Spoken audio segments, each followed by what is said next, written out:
açtım Allah'a bu qəza qədər. Xoş olsun yarıma, dəyməsin zərər. Eybi yox sevməsin mən sevən qədər.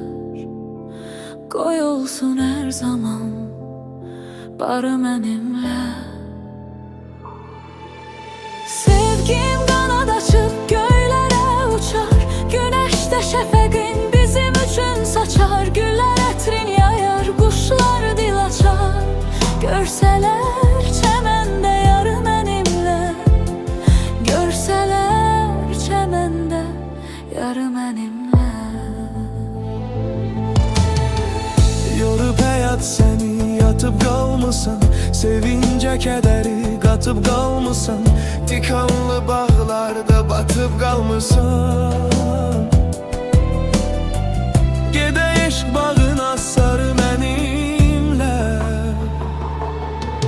Sevgim qanad açıb göylərə uçar. Güneşdə şəfəqin bizim üçün saçar. Güllər ətrin yayar, quşlar dil açar. Görsələr çəməndə yarı mənimlə. Görsələr çəməndə yarı mənimlə.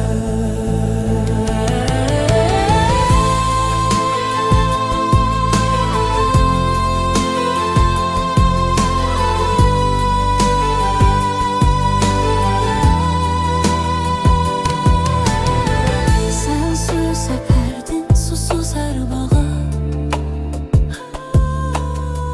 Mənsə qar yorğanı sərərdim dağa.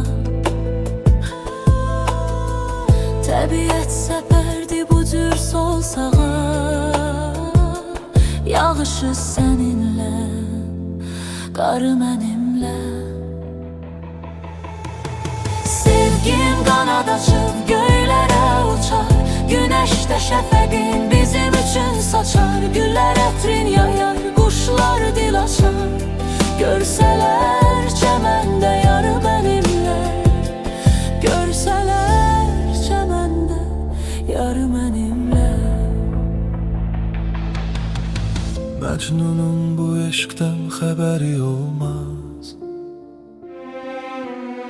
Olsa da mənim tək əsəri olmaz. Sənsiz ey sevgilim dəyəri olmaz. Olsa da dünyanın varı mənimlə. Sevgim qanad açıb göylərə uçar. Güneşdə şəfəqin bizim üçün saçar. Güllər ətrin yayar, quşlar dil açar. Görsələr çəməndə